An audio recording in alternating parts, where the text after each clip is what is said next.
metodologia do ensino de história. E aí eu falei assim, mas eu não sei, BNCC tem tanta coisa, tem tanta gente que é muito mais qualificada. E aí ela propôs, por que você não fala então sobre metodologia, né? Poderia trazer algum exemplo de praticidade e, quem sabe, talvez alguma perspectiva de vida em relação a isso. Eu falo de vida não como se eu tivesse 20 anos dando aula em salas, mas como alguém que passou por todos os períodos, de todas as fases do ensino-aprendizado. Então, eu trabalhei desde maternal até a graduação, né? Eu só não dei aula na pós-graduação ainda, não tive essa oportunidade. Mas aí eu pensei assim, quando eu estava montando assim, um roteiro, eu falei, o que eu gostaria de ouvir se eu estivesse no período de formação ali, principalmente entre o terceiro e quarto ano, e de que forma que isso iria me ajudar, iria contribuir. Porque a gente, quando está nesse período, principalmente fazendo os estágios, a gente ouve bastante coisa sobre como que o estágio ele vai ser uma experiência, uma experiência, uma experiência, mas ele não te prepara. Ele te dá um gosto do que é, mas ele não te prepara, ele não aponta quais são as melhores metodologias e ele não aponta o que é isso, o que é aquilo, como que determinada ação vai ter uma consequência na sala de aula, como que você vai lidar com isso. Em algum sentido, eu vim aqui justamente para falar sobre isso. Nossa, então vamos tentar dissertar sobre isso, pensando a relação entre teoria e prática do ensino de história, né?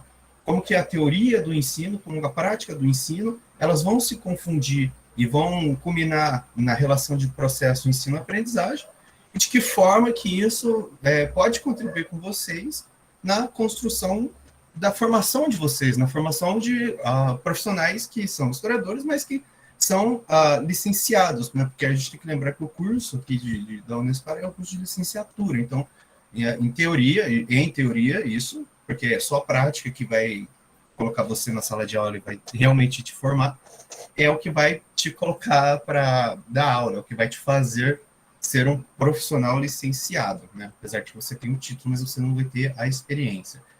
Então, assim, a primeira coisa que eu gostaria de perguntar, que na verdade eu gostaria de trazer para vocês, é um questionamento. Vocês não precisam responder, mas eu gostaria que vocês respondessem assim, mentalmente.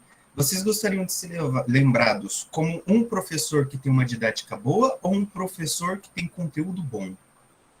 Porque, por mais que possa parecer estranha essa pergunta, ela é profunda. O professor que tem a didática bom, na maior parte das vezes, ele é mais lembrado do que o professor que tem conteúdo bom.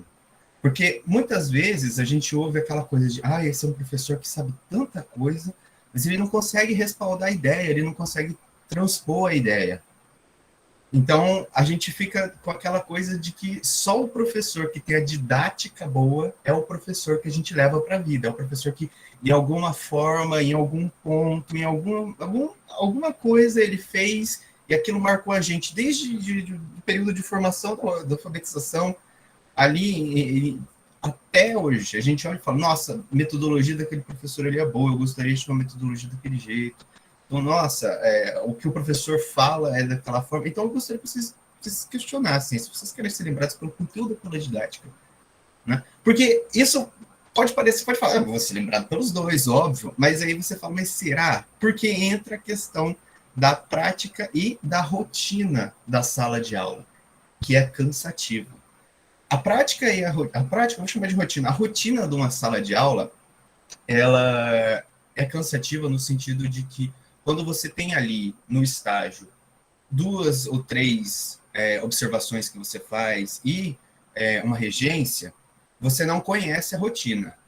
Você pode dizer que você aprendeu a rotina. Você pode, se for um bom observador, perceber que lá no canto a Maria, a Clara e a Ana Laura, elas conversam muito e quando você for na sala de aula, você vai ter que estar atento àquelas 3 alunas ali, ou você pode perceber que o Joãozinho ali, ele não conversa, mas isso não é compreender a rotina de uma sala de aula. A rotina de uma sala de aula ela é muito mais densa, ela é muito mais pesada.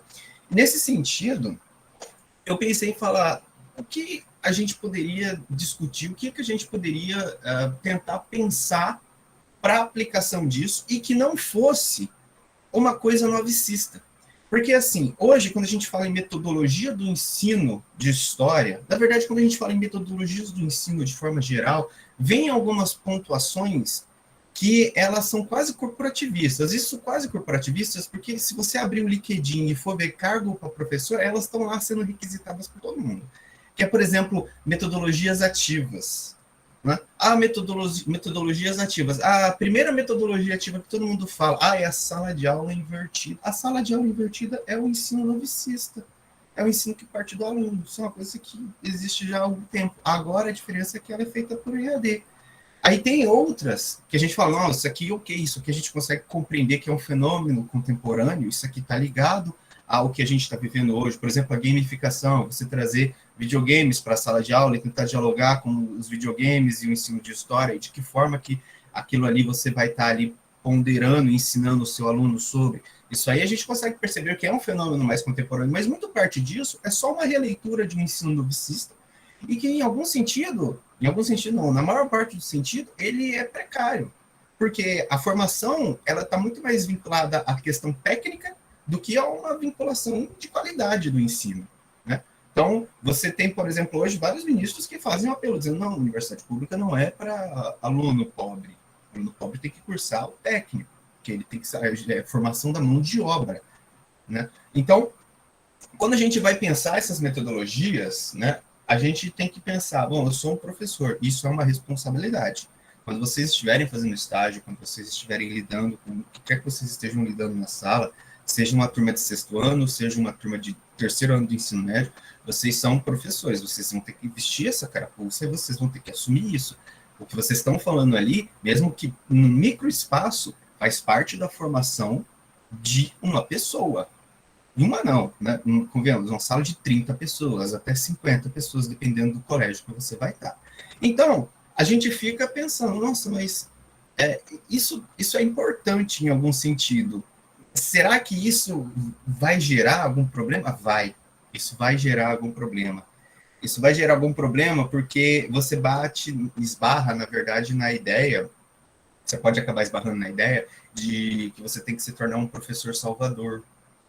Isso, se a gente for observar por essas metodologias ativas, eu vou chamar de esse ensino novo, né, esse novicismo, mesmo que talvez eu esteja cometendo um anacronismo aqui, ele vai de frente muitas vezes com a própria ideia de pedagogia do amor, ele vai nessa questão de que você tem que se dar e tem que se doer pelo que acontece com os meus alunos, e na medida que você faz isso, né, você está sendo um bom profissional, quando na verdade não é. Então, a teoria e a prática do ensino de história, ela vai permear muito uma perspectiva de que você, ao mesmo tempo, enquanto professor, tem que formar, tem que passar o conteúdo, mas vai lidar com alguns assuntos que são super sensíveis e que o Estado não vai te preparar, que só a realidade de uma sala de aula vai estar te colocando em dia, né?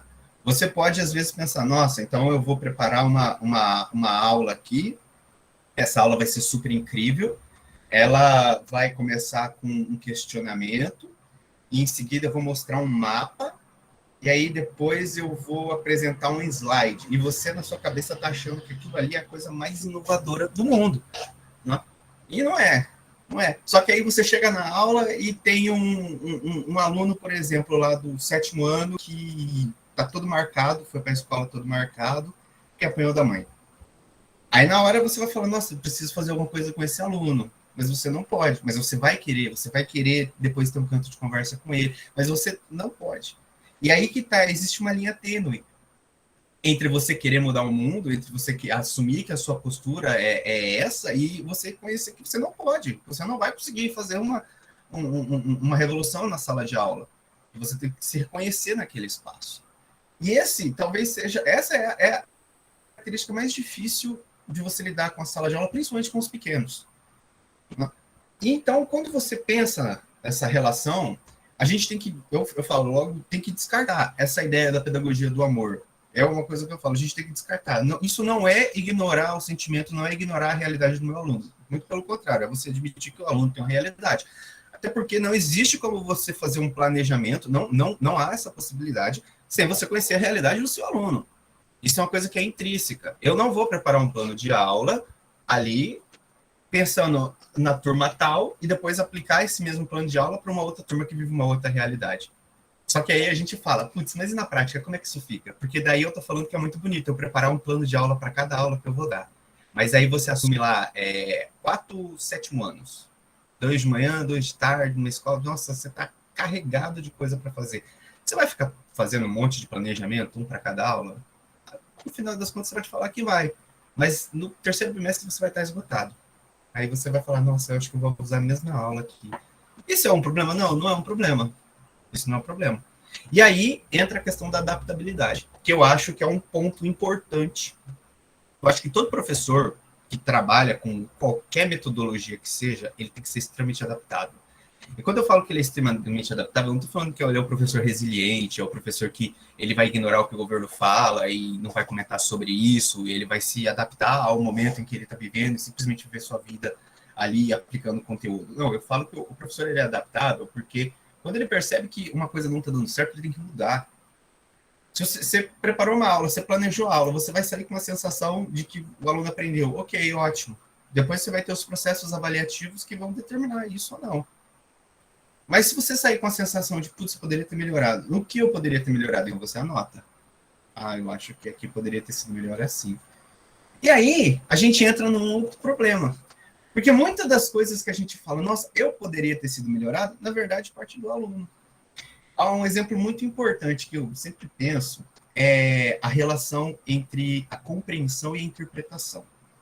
Quando vocês estão numa sala de aula, e você passou um texto para um aluno ler, o aluno leu o texto, bateu aquele olho, daquele jeito, só bateu o olho e falou, professor, eu não entendi.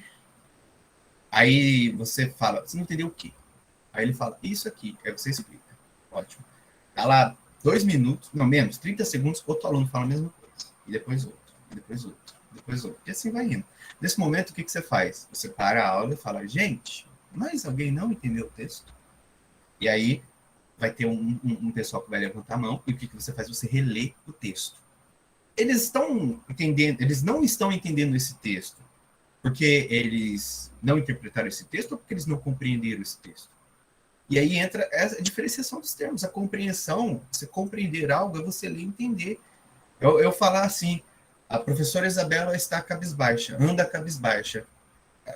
Ela anda cabisbaixa, ela anda com a cabeça para baixo, é uma compreensão.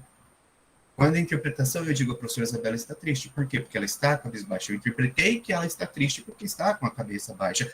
Os nossos alunos, a maior parte deles, eles não conseguem compreender esse tipo de coisa, porque é um déficit que vem lá do período de alfabetização. E aí eles chegam ali no sexto, no sétimo, no ensino médio, eles não vão conseguir ler um texto que seja falando sobre o feudalismo. Por quê? Porque eles não sabem lidar. E aí você vai fazer o quê? Você vai reduzir a carga de conteúdo? Você não pode. Por quê? Porque você tem um monte de coisa para passar, você tem metas para atingir, porque você é um profissional. Você é um profissional que está ali vendendo sua hora de trabalho, você tem uma série de metas que você tem que cumprir. Em algum sentido, você vai ter que lidar com isso. E aí você entra num estado que muitas vezes, eu ia falar que é bem comum, mas que agora não é mais comum, que é o fato de que antigamente, quando tinha concurso nesse país, você tinha lá profissionais que entravam empolgadíssimos, eles ficavam lá 2 anos dando aula e de repente eles pegavam reclusão e iam para a biblioteca, porque entrava em depressão, porque não conseguia lidar com o aluno, não conseguia lidar com a sala de aula, não conseguia lidar com o conteúdo. Então, você acaba se sobrecarregando desse sentimento. E aí a gente fica, nossa, mas eu poderia ter melhorado. Poderia, mas tem hora que você não vai conseguir melhorar. Tem horas que a sua metodologia, ela é aquilo. E tem que ser aquilo. Por quê? Porque você não tem como fazer outra coisa além. Não se trata de ficar se renovando sempre.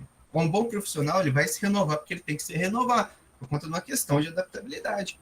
Mas você buscar sempre a renovação, ela, no final das contas, não é nada prático. E ela pode acabar, ao contrário, atrapalhando.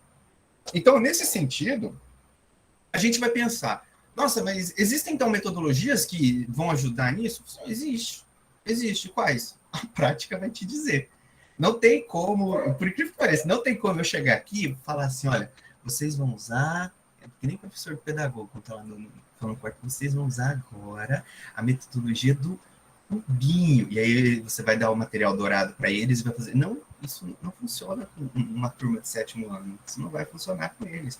O que você vai ter que compreender é como que é a realidade daquela sala, você vai ter que compreender se aquela sala ela é uma sala que gosta de conversar mais, se aquela sala é uma sala que gosta de conversar menos, se é uma sala que escreve bem, se ela escreve mal. E a partir disso, você vai ter que pensar em uma maneira de lidar com isso. Não existe um conjunto chave de metodologias do ensino de história que vão te guiar e vão te dizer essa é a forma correta. Existem mecanismos que podem te levar a isso. Se eles vão te levar a isso ou não, é outra história, é outra instância. Então, né, a gente pode, por exemplo, falar assim, nossa, vou dar um exemplo de uma. Você pode trabalhar com a conceituação. Conceituação é quando você entra logo no primeiro dia de sala de aula e escreve um conjunto de conceitos que você vai utilizar no próximo bloco do livro. Então, lá, o livro, sei lá, está falando sobre feudalismo. E aí, sobre feudalismo, você vai ter que trabalhar o que é nobreza, ou com o próprio conceito de feudalismo, as leis do feudalismo. Então, você, logo no primeiro dia de aula, você escreve todos esses conceitos no quadro. Você deixa eles bem explícitos. Você fala, vocês copiem aí no caderno de vocês, porque isso aqui é coisa que vocês vão ter que aprender. Ah, mas você está sendo tradicionalista, você está usando uma metodologia tradicional. Eu falei, qual que é o problema de usar uma metodologia tradicional? Não existe. Por quê? Porque você sabe que aquela sala vai precisar daquilo. Você já percebeu que aquela sala pode ser daquela forma. Então você vai tentar usar aquilo. Vai dar certo? Não sei. Mas você vai ter que tentar fazer isso. Eu, particularmente, gosto de trabalhar com linha do tempo. Eu gosto de trabalhar com linha do tempo, porque as linhas do tempo, quando você faz a marcação certinha, ajuda a compreender os processos históricos. E você tendo a compreensão dos processos históricos, você tem uma melhor definição do que acontece naquele período.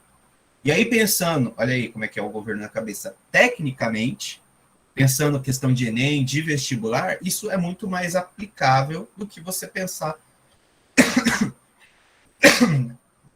uma totalidade dos paradoxos de um processo histórico. Então, quando você vai trabalhar com os alunos, você tem que pensar uma forma que você vai conseguir lidar com eles. Aí você vai lá e escreve no quadro o que é o feudalismo. O aluno vai colocar lá no caderno dele. Depois de 2 semanas, ele tem anotado no caderno e você questiona o que é o feudalismo. Você passou já 5 aulas falando. E ele vai falar, não sei, professor. E aí você vai falar, olha seu caderno. E aí vai estar lá escrito no caderno dele. Aí ele vai olhar e você vai reforçar. Então você vai fazer esse reforço constante. Ah, mas aí é decoreba. Não é decoreba. Por quê? Porque ele está tendo um reforço constante ali. Ah, mas ele vai esquecer, então é decoreba. Mas aí a gente entra na questão da aprendizagem significativa.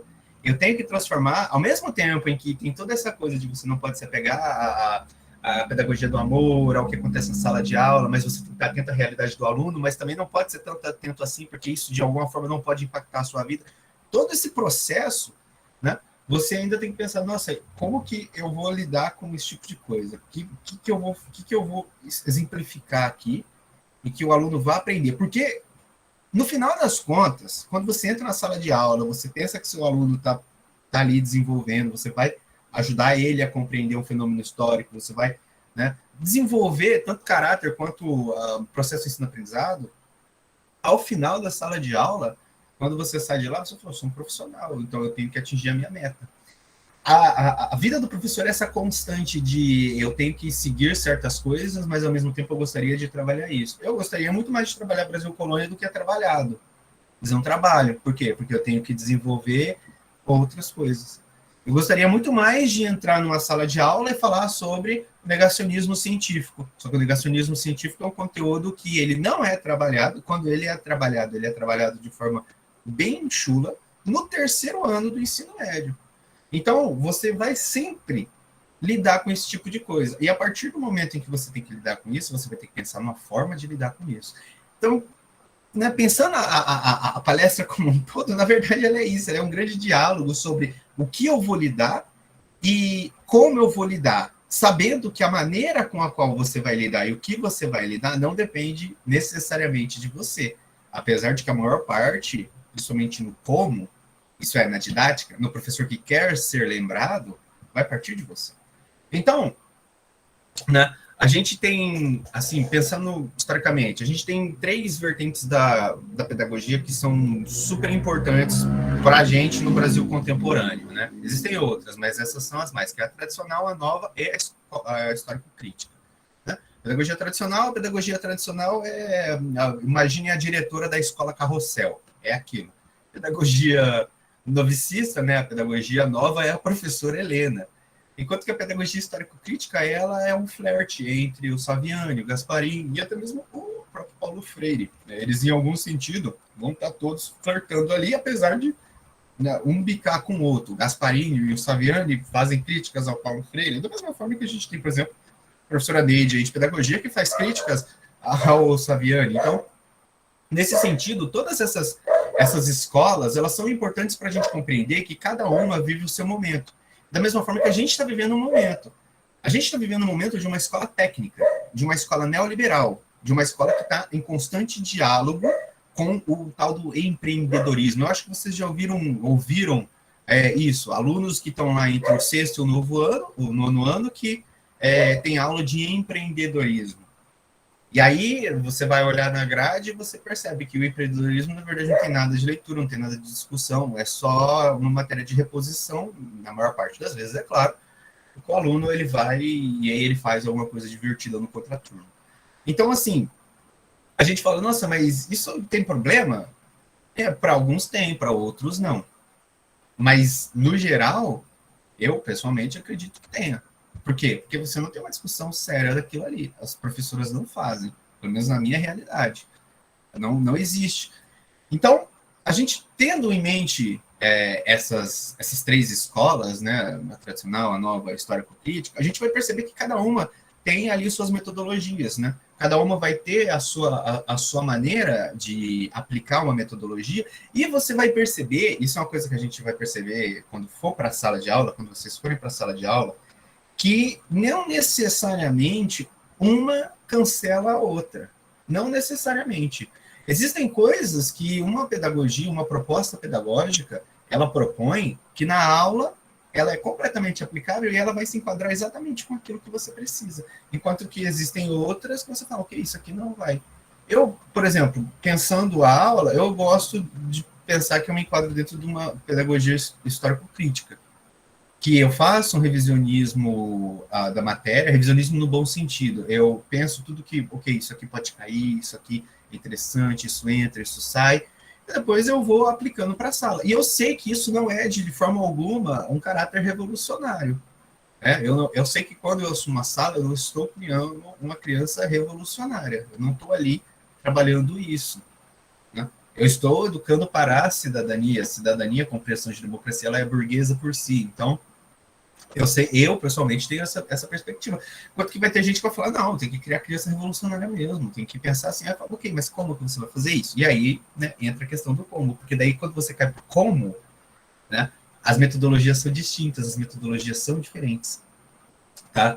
Então, pensando essa relação entre a teoria e a prática, né, a teoria e a prática do ensino, tá? A gente pode definir como são concepções que guiam e concepções que aplicam. A teoria do ensino, ela é uma concepção que vai guiar você. Então, eu consigo compreender que John Dewey, lá na década de 50, acho que é a década de 50, não lembro agora, era um novicista, não sei o que. Isso é uma compreensão e que você vai aplicar, da mesma forma que eu estou aplicando para você. Agora, quando eu vou para a prática, é quando eu digo o novicismo do Dewey, ele parte do aluno. A escola nova, ela parte inteiramente do aluno. A escola nova, um exemplo de escola nova dentro da realidade de vocês, que vocês vão conhecer, é o SESC. O SESC é novicista. O SESC, tudo depende, tudo parte do aluno. O professor, ele está ali apenas como, não é nem como mediador, é como facilitador. E esses são 2 termos interessantes também que a gente pode usar aí, o professor facilitador e o professor mediador. Né? Tem algumas instâncias que usam a palavra facilitador, porque o professor é facilitar. Ele tem ali um conjunto de metas para alcançar, ele tem um conjunto de coisas para ensinar, e ele deve facilitar o aluno a alcançar aquele processo, aquele entendimento. Enquanto que o professor que vai mediar, ele vai mediar a relação de conhecimento. Então, é um processo na qual o professor está mediando. Ele não necessariamente tem uma participação muito maior, como, por exemplo, é no ensino tradicional, que é quando ele dita. No ensino tradicional é ditado. É o professor que diz assim, assim, assado, o aluno assim, assim, assado. E acabou. Né? A relação de professor novo e tradicional, pensando em outro exemplo, para vocês ficarem claros, é só a gente lembrar do filme do Sociedade de Poetas Mortos. Ali é bem explícito como é estridente essa relação. O professor, que é o professor novicista, que é o... Caramba, qual é o nome dele? Tô com William Dafoe na cabeça, mas não é o William Dafoe, não. É o que morreu recentemente. Robin Williams. Isso. O Robin Williams, ele é o exemplo do professor novicista. É o professor que é animado, que sobe em cima da cadeira, que pega a apostila e rasga a apostila. O que importa é a poesia. É escrachado, ele é o professor novicista. Tem que partir do seu interesse. Se seu pai quer que você faça engenharia, briga com seu pai e vai fazer poesia. Tanto é que no final do filme é o arco dele falando, peraí, não é bem assim, né? Não é tudo isso. Vamos ponderar sobre. Enquanto que o ensino tradicional é justamente o contrário, é justamente o professor que está lá falando, não, a poesia é métrica, a poesia é você compreender, é fazer análise morfológica. Me diz aqui o que é esse verbo aqui, de onde que... Vamos fazer uma análise verborrágica, entendeu? Esse um exemplo que é tido no filme de professor tradicional. Quem está certo, quem está errado? No final das contas, pensando na prática do ensino de história, nenhum dos dois está certo e errado. E isso não é ser pós-moderno, isso é perceber que cada sala, cada aluno tem a sua própria realidade. E quando você vai lidar com ele, você vai perceber que vai ter horas que você vai precisar usar uma metodologia, tem horas que você vai precisar outras. Eu já lidei com alunos que eram muito mais de conversa, eram muito mais alunos que falavam, que queriam expor, enquanto que trabalhei também com outros que eram muito mais quietos, muito mais incisos. E aí você tem que você tem que guiar, você tem que falar, não, mas vamos trabalhar isso aqui. Né? Enquanto que outros, eles eram mais extrovertidos. Então, assim, o que vai editar isso é só a prática. E como que você vai reconhecer isso? Através da rotina escolar. Uma coisa que eu digo, e aí pensando em algo que eu gostaria de ouvir quando eu estava no período de formação, é a ideia de quebrar a rotina. Todo estagiário passa por isso. Ele vai ter a brilhante ideia de falar em alguma hora, nossa, mas vamos sair para fora da aula. Vai ser legal. Nossa, isso vai ser... E aí, quando você quebra essa rotina, né, o aluno que já não está mais acostumado com aquilo ali, você pode, às vezes, ter uma decepção muito grande. Porque se você não tiver controle de sala, e controle de sala não tem nada a ver com autoritarismo, controle de sala tem a ver com a força de seu ouvido. Força de seu ouvido. Né? Eu tinha um professor que falava, o professor Oscar Maeta, ele falava assim, você tem que falar grande, você tem que falar para ser ouvido. Quando você abre a boca, você quer que as pessoas te escutem. E aí tem muito professor, muito aluno que é tímido, não consegue, fala para dentro, coloca a mão na mesa e fica sentado. O professor fica sentado a aula inteira. O professor que fica sentado a aula inteira, às vezes o aluno que está lá no fundo ele não vai conseguir ouvir. Então como é que esse professor vai falar para ser ouvido? Entendeu? E aí a gente fica, nossa, mas o professor é a metodologia dele. Ele gosta de dar aula sentado, mas ele tem que falar grande, ele tem que falar para ser ouvido. Né? Aí você fala, mas também tem o professor que ele chega e ele conversa e ele especula, ele não fala nada. Também é um outro estereótipo. A gente está trabalhando com estereótipos aqui porque é mais ilustrativo, tá? Mas a gente tem esse outro professor também. Então, assim, existe a pedagogia nesse sentido, ela é por várias vezes diversas linhas tênues, né? Entre o que você vai fazer e o que você não vai fazer. Quando eu fiz magistério, uma das coisas que a gente aprendia é que o professor não pode sentar na sala de aula. O professor não pode sentar na sala de aula. O professor tem que ficar em pé. Aí eu cheguei na faculdade e eu vi o professor sentado na sala de aula. Aí a gente falou, na minha cabeça, lá no primeiro ano, nossa, mas que absurdo. Outra coisa que a gente aprendia, o professor não pode encostar no quadro. Eu vim de um ensino mais tradicional, né? Então, o professor não pode encostar no quadro, isso é um absurdo. Né? E aí a gente vê o professor sentando em cima da cadeira, professor que vai, dialoga cara a cara com o aluno. Né?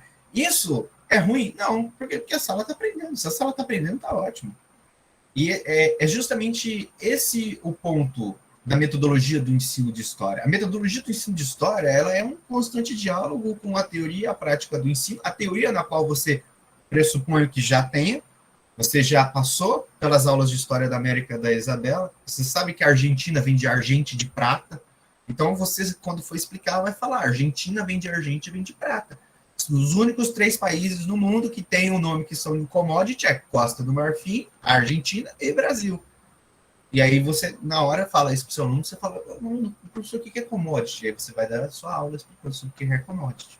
Então, assim, quando a gente for trabalhar as metodologias, quando vocês forem trabalhar as metodologias do ensino de história, a gente tem que ter em mente que não existe uma metodologia mais correta, menos correta.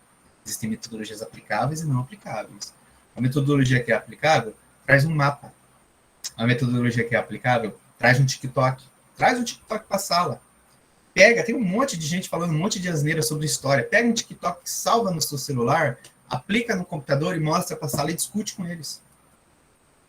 Na discussão, no calor da discussão, você vai ver que os alunos vão estar ali aprendendo. Eles vão estar, porque eles vão estar discutindo, eles vão estar, não, mas professor, eu não concordo com isso. E aí vai ter outro que vai falar, não, mas eu concordo.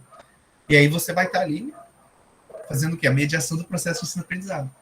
Mas, se você chegar às vezes com o TikTok na sala de aula, vai ter aluno que vai estar lá, 7 horas da manhã com a cara assim, dormindo.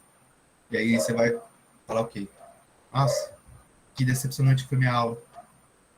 No dia seguinte, você vai ter a mesma ideia? Eu vou aplicar de novo no TikTok? Você fala, não, vou pensar em outra coisa.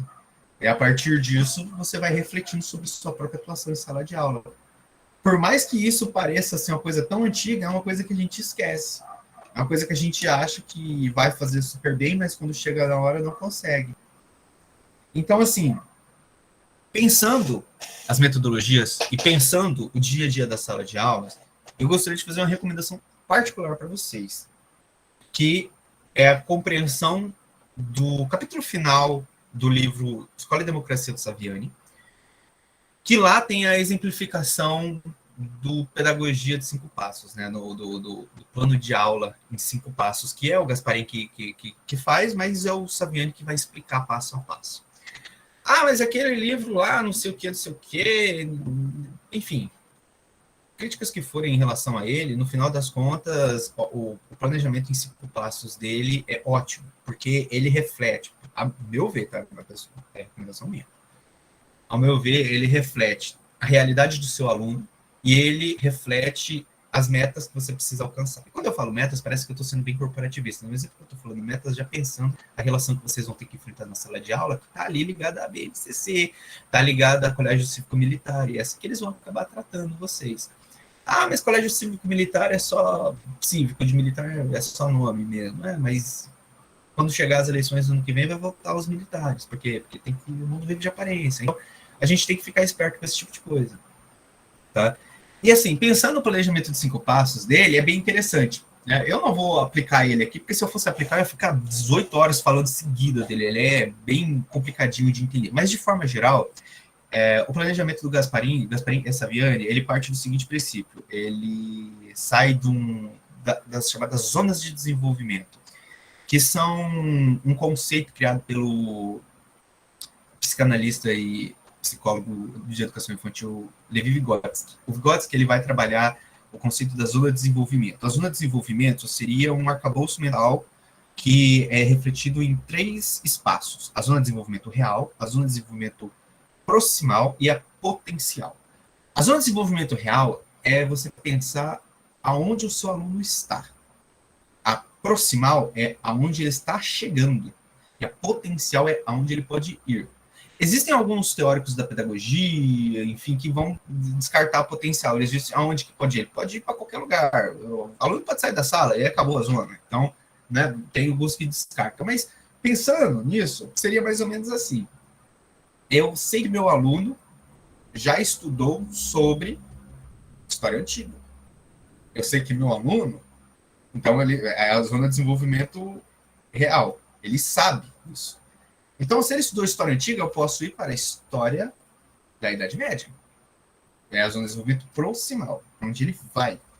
Agora, qual que é o percurso que eu vou percorrer? Por qual caminho eu vou? E aí você pode ir pelo caminho na qual... Eu ia falar, você quer ir, mas na verdade é que a BNCC tem que dizer, né? É a BNCC que vai falar, você tem que ir por aqui, né? Então, mas você pode trabalhar, por exemplo, não, esse conteúdo eu quero trabalhar apenas o aspecto cultural. Eu vou trabalhar a perspectiva cultural dele. Você pode falar isso? Pode. Provavelmente, dependendo da escola que você for trabalhar, você vai tomar uma chincha, porque aluno fala, pai, a professora está falando sobre isso aqui, ó. O professor só falou sobre isso aqui. E por que ele não está seguindo o livro didático? Porque o aluno vai fazer isso, ele vai falar para o pai. E vai ter pai que vai... Em algum momento da vida de vocês vão lidar com isso. Então, quando você compreende essas zonas de desenvolvimento, você fala, ok, beleza, então eu tenho um caminho para percorrer, eu posso escolher os caminhos para percorrer, agora eu tenho que chegar lá. E aí é o que entra a didática, é aí que está a metodologia. É aí que você vai ter que compreender a rotina da sua sala de aula, compreender não, criar uma rotina na sua sala de aula, e a partir disso você vai ter que falar, nossa, então, aqui agora eu tenho que ir para um caminho X, um caminho Y. Tá? Como que você vai fazer isso? Retomando absolutamente tudo que eu falei. Você vai ter que pensar, nossa, tenho que sair compreendendo e pensando. Às vezes, uma turma se dá muito bem com um livro didático. Às vezes, o livro didático não dá conta. Às vezes, o livro didático está errado. Está errado. Tem coisa no livro didático que está errado, historiograficamente, temporalmente, teologicamente falando, que o livro didático ele é um material ideológico, então você vai perceber que tem coisas ali que você vai falar, ok, isso aqui eu não calculo, não compactuo. Aí você vai pensar, de algum jeito eu não vou aplicar isso aqui. Ou então, de algum jeito eu vou discutir isso aqui com os meus alunos. Pode acontecer. Né? Pode acontecer de você lidar com a sala de aula em que você tem alunos que, por exemplo, são pró-aborto e alunos que são contra-aborto. Aí você vai ter que fazer, em algum momento, vai acontecer uma discussão sobre isso. E o seu papel ali vai ser o quê? Você vai ter que lidar com essa situação, fazendo uma mediação entre os dois, porque é muito provavelmente que isso vai chegar no ouvido de alguém, de algum pai, de alguma diretora, e aí vai vir para o teu ouvido falando assim, mas por que você fez essa discussão? E onde que ela estava no livro didático? Vocês não estavam discutindo sobre ditadura? Mas é porque a gente viu um capítulo lá da ditadura chilena que falava dos abortos e tal, num documentário que o professor passou, e aí, entendeu? Você vai ter que ter jogo de cintura. O professor, ele tem que ter jogo de cintura, o professor tem que ter adaptabilidade, o professor ele tem que sempre levar um materialzinho extra. A dica para vocês, sempre leve um materialzinho extra. Até o nono ano dá para levar, até o nono ano você consegue. Leva ali um caça-palavras, leva alguma coisa, acabou ali, tem 5 minutos de aula, entrega. Gente, porque senão o aluno vai ficar sem o que fazer, ele começa a conversar, porque ele começa a conversar, a sua aula pode acabar tendo uma briga, pode acabar tendo isso, aquilo. Então, assim, isso são coisas que só a prática vai te dar. O próprio cálculo da aula, que é uma coisa que é imensurável, você calcular quanto tempo a sua aula vai durar, é uma coisa que é imensurável, porque às vezes você pode falar assim, esse material que eu vou aplicar em 15 minutos, com uma explicação. Então, é uma aula explicativa. Esse material aqui vai durar 30 minutos de aula. E aí eu encerro minha aula.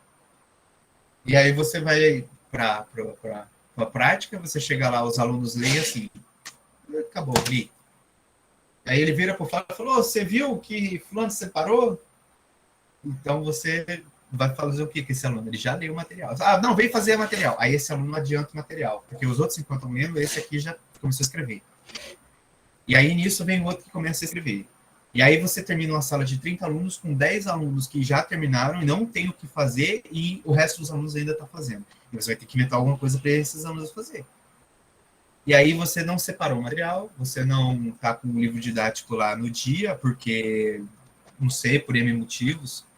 Às vezes o aluno trouxe o livro, mas um esqueceu, aí tem que sentar em dupla, aí nisso que tem que sentar em dupla já faz barulho, e aí já enche o saco de um. E quando você for ver, a sua aula ela já virou um microcosmo de caos. Pequenos pontos que acontecem, que vão tirar a concentração de um, de outro, e a sua aula foi para lá abaixo. Por conta de uma coisinha simples.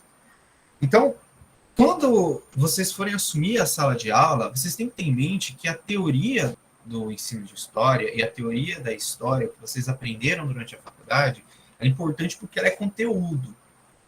E a prática, ela só existe porque ela está na prática. A prática do ensino, ela vai ser você em sala de aula, com o seu pequeno mapa mental, com o seu pequeno planejamento, dizendo eu quero fazer isso, eu quero fazer aquilo outro. e você lidando com aquilo ali, vendo o que está certo, o que está errado, vendo o que foi, o que não foi, anotando. Então, no final das contas, a única coisa que te prepara para a sala de aula é a sala de aula. Mesmo o estágio te dando a experiência, ele não vai te dar 100% da experiência. Ele não, e ele também não é. O estágio é justamente isso. O estágio é o período de provação. É você assumir ali. E tem muita gente que eu conheço que termina o estágio e fala: Ó, cara, fiz estágio, não é para mim isso. Eu percebi, não é para mim. E aí termina a faculdade, vai fazer qualquer outra coisa. Porque não, realmente não gostou daquele período. E em compensação, tem gente que faz o estágio, sai, arrasei, aí pega a aula no PSS e já era. Não consegue lidar com aquilo ali. Porque é diferente você, né, tá ali com 8 aulas e uma regência e você tá com, sei lá, 20, 30 turmas. Preparar material para tudo, corrigir tudo. Então, são pontos diferentes, são maneiras de lidar com um assunto diferente por conta de tempo, por conta da turma, por conta de tudo. Enfim, quando foi feita essa palestra, né, eu quis trazer justamente essa perspectiva de você trabalhar, de trabalhar essa relação. E, na verdade, só deixar bem explícito para vocês que o que prepara vocês para a sala é a sala, que não existe uma metodologia salvadora. Não acredito em metodologias salvadoras. Essa metodologia aqui é nova, eles estão lidando com isso, não sei o que. Isso não existe. A metodologia que você tem que usar é a metodologia que se adapta à sua rotina na sala de aula, é a metodologia que você percebe que a turma está aprendendo. Né? Não, tem muita gente que tem um quê de criticar o livro didático. Né? Eu mesmo acabei de fazer várias críticas a ele. Que você fala, não, não vou usar o livro didático, eu me recuso a usar o livro didático, eu não quero usar o livro didático. Ok, tudo bem. Mas o que você vai usar no lugar? Você vai imprimir para eles material? Você vai, né, fazer lá 400 apostilas, de onde você vai tirar o dinheiro para isso?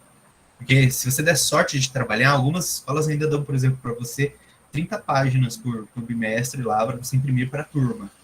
E aí 30 páginas você geralmente usa para fazer a cópia das avaliações. Então, assim, no final das contas, o que vai determinar é justamente o que vai determinar se a aula vai ser boa, se não vai ser boa, é como você lida com o processo avaliativo. É como você lida com a ideia de você estar ali olhando e observando, que a avaliação também não é só o papel, a avaliação é o constante processo de observar. É você observar a turma, você vê que aquela turma se desenvolve dessa forma, que essa turma se desenvolve dessa forma. Portanto, eu falar de maneira mais extrovertida com essa turma gera mais empatia dela, eu consigo desenvolver melhor o assunto, porque com essa aqui não, com essa daqui não vai dessa forma, essa daqui eu tenho que pensar de outra maneira. Então, no final das contas, as metodologias do ensino de história, elas são um conjunto de maneiras, um conjunto didático de aplicações que você tem para o dia a dia, mas que muitas vezes elas não são aplicáveis, porque você vai ter um dia que vai aplicar uma, um dia que vai aplicar outra. Hora você testa uma coisa, hora você testa outra. E no fim, o que vai determinar realmente se a aula é boa ou não é a avaliação. É esse constante processo de avaliação, que ele é sistemático. Isso tudo, né, que eu falei, a gente poderia resumir com uma palavra, que é aprendizagem significativa. A aprendizagem ela tem que ser significativa, mas ela é redundante, porque a aprendizagem ela tem que ser significativa. Se ela não for significativa, ela não é aprendizagem. A aprendizagem ela tem que partir da realidade do aluno, ela tem que estar em diálogo com o processo de ensino-aprendizado, ela tem que estar lidando com tudo aquilo ali. Aí você tem pessoas, não estou criticando, mas tem gente que fala, não, a aprendizagem, ela tem que ser significativa. E aí eles criam um conceito de aprendizagem significativa. E aí, quando você vai olhar o conceito, o espectro vai falar, mas espera aí, isso não é significativo, não é aprendizado. O aluno, ele aprendeu, esqueceu, então é decoreba de novo, isso aqui é ensino tradicional. E novamente a gente volta a criticar o ensino tradicional. Enfim, eu acho que o Giovana queria que eu me estendesse até as 9 horas, mas eu pensei em fazer só isso mesmo, assim, uma conversa de primeira com vocês curta. E se alguém tiver alguma dúvida, eu pensei em abrir, na verdade, a roda de conversa, porque tem 59 pessoas na sala, não faço ideia de quem são aqui. E se alguém quiser conversar e tal, fazer as ponderações, falar um pouco, aí abrir para a chamada, daí abrir para conversa. Enfim, é isso. Na teoria e na prática, nada te prepara para a sala. Mesmo a prática do estágio. Miguel, eu adorei a sua fala, tem várias perguntas, então se prepare, tá? Eu vou começar do final e vou voltando, tá? Perguntaram se o professor, né, que é desejado pela BNCC, perguntaram qual é a metodologia adotada pela BNCC, o que o professor deve fazer, e perguntaram também, falando que o interesse do capital pela educação é transformar em mercadoria. Quais práticas metodológicas nos permitem fugir disso? Eu vou fazer só mais uma. Ah, tá. De que forma o professor que é reduzido a ser um mero executor de atividades, sendo levado ao seu empobrecimento teórico e a centralidade da prática pedagógica orientada para os resultados, consegue ter sua prática metodológica burlando esse sistema? Você quer que eu releia a última? Tá. Releia a primeira. Você falou. Tá. A primeira é: o professor 4.0, modelo desejado pela BNCC, condiciona de que forma a prática da docência nas escolas? Quer que eu leia a segunda? Professor 4.0, meu fone tá falhando. Formularam assim, tipo, o professor formulado pela BNCC, qual é a metodologia dele? O que ele tem que fazer? O professor formulado, ele é o professor técnico. Ele é o professor perfeito, porque ele aplica a técnica e ele não se importa com a perspectiva reflexiva. Um exemplo de professor, eu vou pensar aqui, um exemplo de professor que é perfeito para a BNCC é o professor que ele chega, ele aplica a aula e ele vai embora. Ele não faz uma discussão.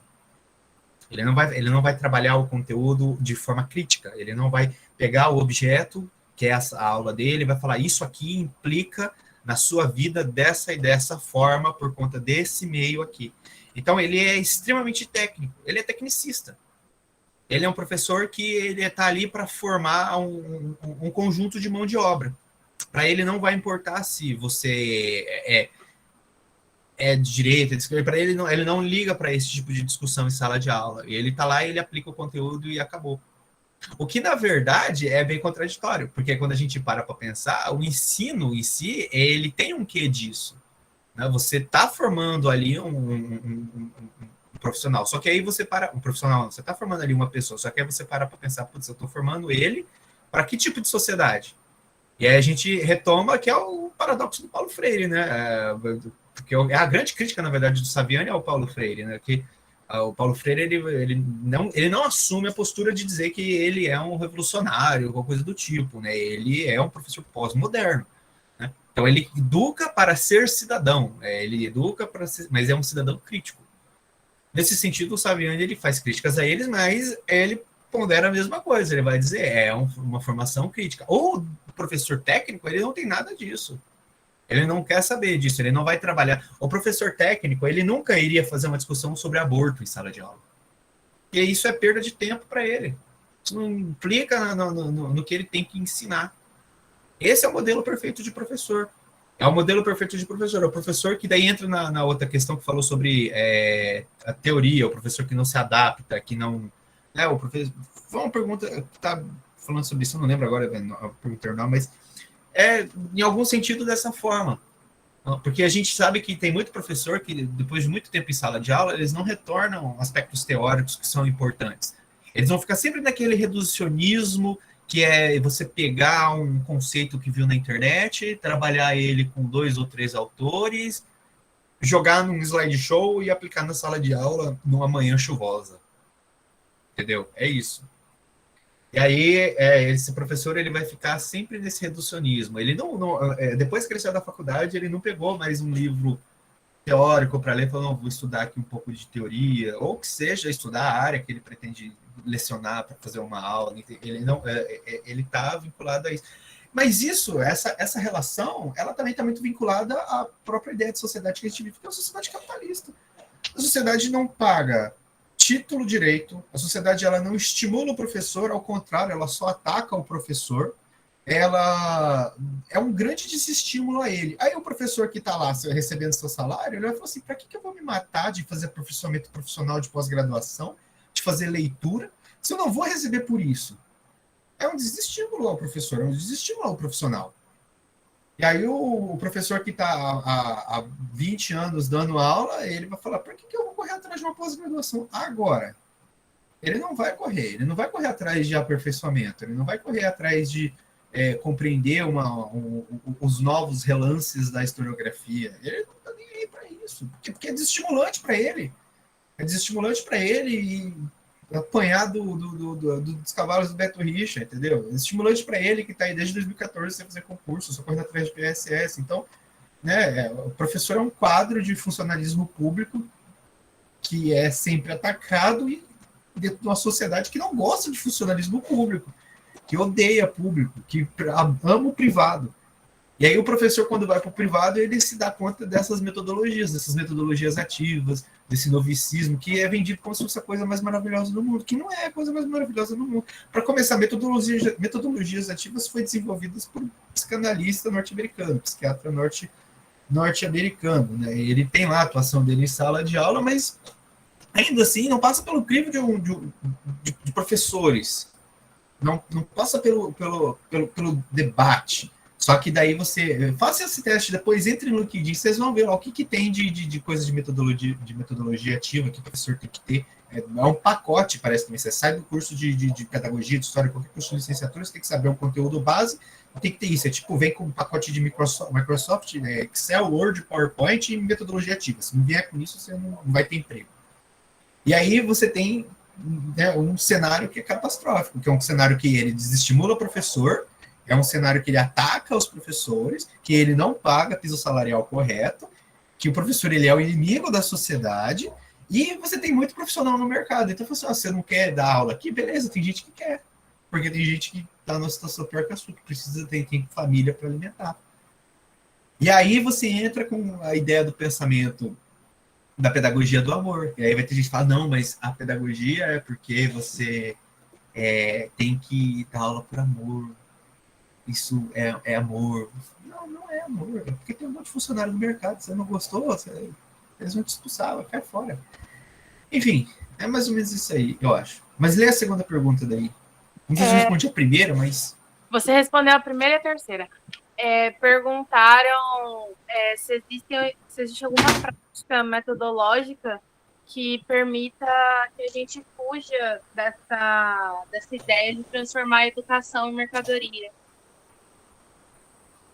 Se existe alguma prática que vá transformar isso. Se alguma metodologia. Pessoalmente, eu não acredito. Eu pessoalmente não acredito, porque quando você encara a realidade, você percebe que a educação ela é tratada como a mercadoria. A educação ela é tratada como mercadoria. E aí você falar assim, eu vou usar uma prática que vai modificar isso, é você dizer que você vai revolucionar a sociedade através da sua sala. Você não vai. A educação ela é uma mercadoria, infelizmente. Você pode tentar lidar com isso, mas mudar isso você não vai. Aí como você pode tentar mudar isso? É você justamente fazendo discussões sobre isso. É você tentando conciliar conteúdo, né, o que está previsto dentro da BNCC, com algum texto que tenha, de certa forma, alguma criticidade sobre isso. Né? Mas dizer que você tem um conjunto de metodologias que, a partir daquele momento que você leu, você vai aplicar ela em sala de aula, seus alunos vão sair pensando, isso aí não existe. Isso aí não existe, porque chega, por exemplo, no terceiro ano do ensino médio, a preocupação do aluno do terceiro ano médio não é formar para a cidadania, é formar para o ensino técnico, é fazer Enem. Ele quer fazer Enem, ele quer fazer vestibular, ele está preocupado com isso. Então, você percebe que a própria educação ela é tratada como mercadoria desde pequeno. E aí a gente entra, por exemplo, na grande crítica do novicismo, né? Que o novicismo, em teoria, ele é perfeito. O novicismo, a escola nova, em teoria, ela é perfeita. Mas quem que pode frequentar a escola nova? A classe burguesa. Pobre não pode frequentar a escola nova. Classe pobre é mão de obra, fazer ensino técnico. Você vai terminar o seu ensino médio, que é requisito obrigatório segundo a LDB, você vai terminar o ensino médio e você vai fazer um curso técnico em administração. E se você der muita sorte, você vai trabalhar em uma companhia no escritório. Se você der muita sorte. Talvez em 3 anos você comece a juntar dinheiro para fazer uma faculdade de contabilidade. E ela não vai ser uma faculdade de qualidade, ela vai ser uma faculdade que é só uma complementação do seu curso técnico. Enquanto que o burguês, né, o aluno burguês, desde pequeno, ele frequenta escola de qualidade. Desde pequeno, ele está lidando com um ensino de qualidade. Ele se prepara a vida inteira para fazer o Enem. Isso é uma coisa que a gente percebe na prática. O aluno de escola particular, ele se prepara a vida inteira para fazer o Enem. Aí ele chega no Enem, ele para e passa, e aí ele vai para a escola pública, ele vai para a universidade pública. Aí ele entra na universidade, só que ele não entra na universidade pública igual a gente, tá? Ele entra numa medicina da vida, num direito da vida. Ele vai fazer um desses cursos, tem renome, tem prestígio. Por quê? Porque a sociedade dita isso. É daí que surge, por exemplo, o estereótipo do advogado que no segundo ano de direito quer ser chamado de doutor, que é incabível. Mas por quê? Porque existe todo um renome, existe todo um arcabouço que é tratado isso é uma memória coronelista que a gente tem, mas que vem sendo tratado dessa forma e que aí hoje reflete no que a gente está. Então, a educação, ela é tratada como uma mercadoria. Não existe uma metodologia que você vai usar para fugir. Você não vai abrir um livro do Paulo Freire e você vai ler lá que ele falou um negócio e, nossa, entendi, é isso que eu vou fazer agora e meu aluno não vai ser mercadoria. Não vai. Não vai, por quê? Porque cada sala é uma sala, cada aluno é um aluno, cada turma é uma turma, cada escola é uma escola, cada realidade é uma realidade, dentro da própria realidade, são microcosmos. Dentro de uma sala de aula, você vai ter aluno que tem pai que é classe média alta, dentro da escola pública, e vai ter aluno que está preocupado com o que vai comer de noite. Você não pode lidar com eles da mesma forma, você não pode aplicar uma metodologia que vai servir a todos. Da mesma forma que você vai ter que pensar daí o que você vai fazer. E aí que é o ponto de discussão, que é pensar justamente isso. Então, as metodologias, elas não são essas chaves que você coloca numa porta e está tudo resolvido. É um processo de reflexão, é uma dialética. Tem que haver uma dialética entre o que você quer fazer, o que você pode fazer, o que você vai fazer e como você vai fazer. Entendeu? Enfim, é isso. Acho que eu respondi, né? Aham. Te perguntaram se aprendizagem significativa significa abandonar as atividades mecânicas para levar o aluno a compreender os conteúdos como uma atividade prática e não puramente escolar. Não, uma coisa não está relacionada diretamente com a outra. Porque você pode tanto aplicar tecnicismo mecânico e o aluno compreender e fazer a discussão do conteúdo, como pode não aplicar. Porque, assim, a ideia de a gente fazer uma crítica ao tecnicismo, ela está vinculada justamente ao fato de que muitas vezes o governo trata o tecnicismo, trata o ensino como técnico, que ele não está interessado na criticidade de conteúdo, né? Mas o conteúdo por si só também não representa nada. Porque se a gente for falar, vou abandonar a criticidade vou abandonar o tecnicismo e vou focar no conteúdo, o conteúdo que você tem que seguir é a BNCC. A BNCC também é feito pelo governo. O conteúdo não é você que dita, o conteúdo é a BNCC que dita. O que você vai fazer é, de alguma forma, tentar burlar esse conteúdo se você quer desenvolver criticidade no seu aluno. Então, não necessariamente. Você pode muito bem pegar, por exemplo, uma turma de administração, eu trabalhei com administração, pensei em administração, uma turma de administração de noite. É uma turma técnica, é uma escola técnica, um ensino técnico. Você pode fazer uma discussão sobre neodesenvolvimentismo brasileiro do governo Getúlio, que é excelente, dentro de um modelo tecnicista. Você está trabalhando no modelo tecnicista, mas olha a discussão que você está fazendo, neodesenvolvimentismo. Você está trabalhando, por que Getúlio fez o que fez? Para onde que foi? Entendeu? Uma coisa não tem nada a ver, porque o conteúdo em si, conteúdo é editado pela BNCC, conteúdo é editado pela escola, enfim, são várias instâncias que estão bem acima de você antes de você falar, eu quero trabalhar isso. O professor, ele tem essa didática, mas ela é podada em alguns sentidos. Entendeu?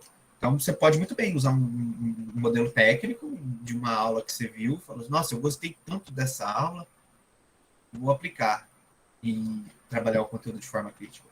A questão é que vai de acordo com a instância que você vai estar trabalhando.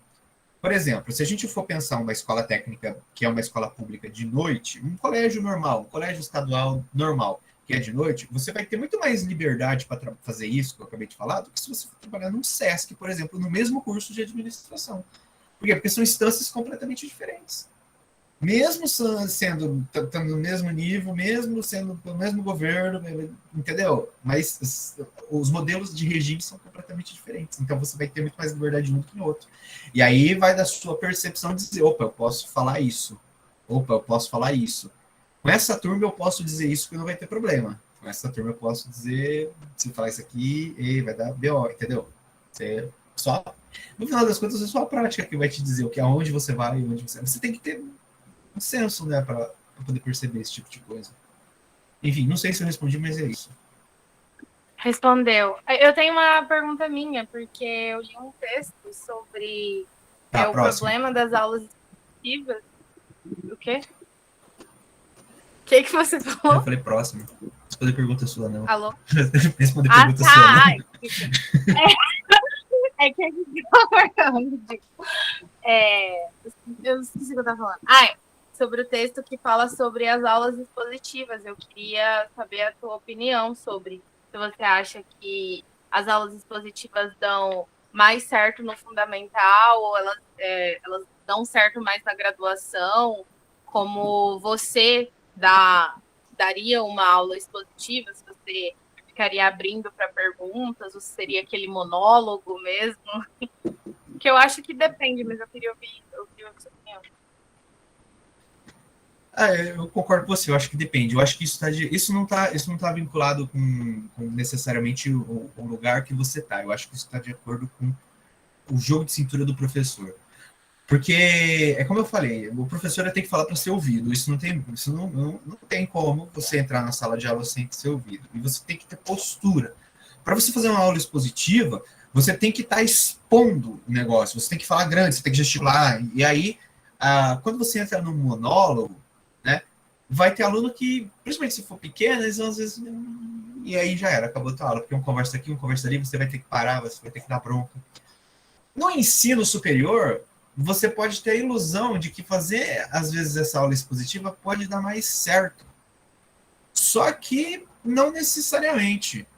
Porque por mais que, às vezes, o aluno não está ali fazendo uma fofoquinha igual o pequenininho, mas ele pode não estar prestando na aula, pode estar prestando atenção na aula. Você está falando sozinho e ele não está prestando atenção. Então, assim, aula expositiva dá certo? Eu acho que dá.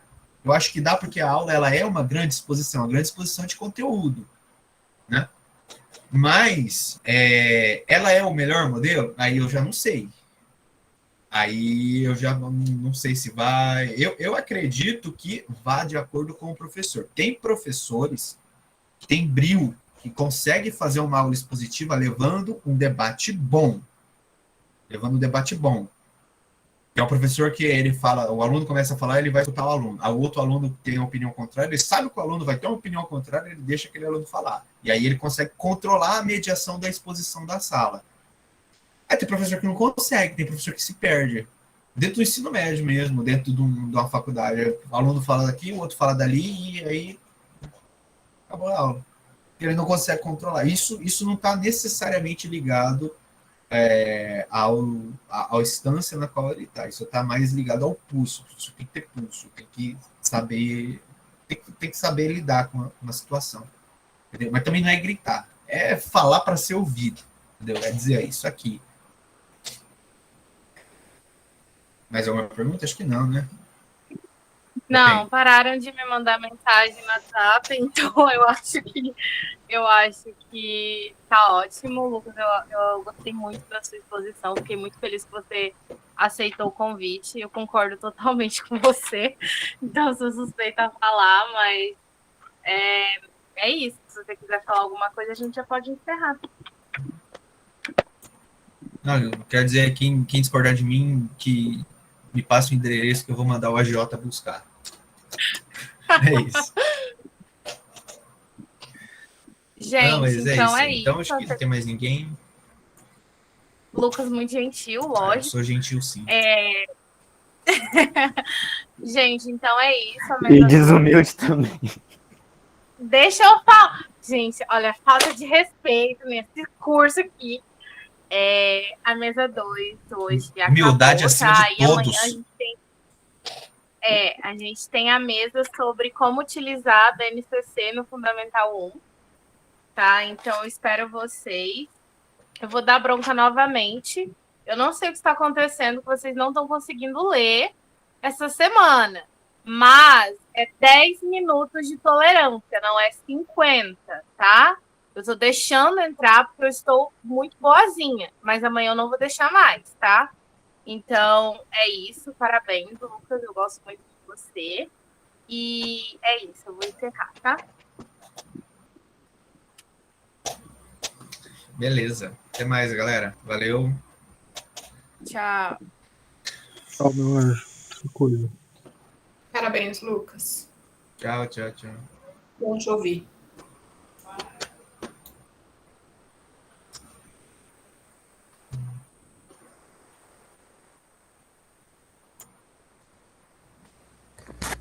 Buenas noches, Lucas. Parabéns.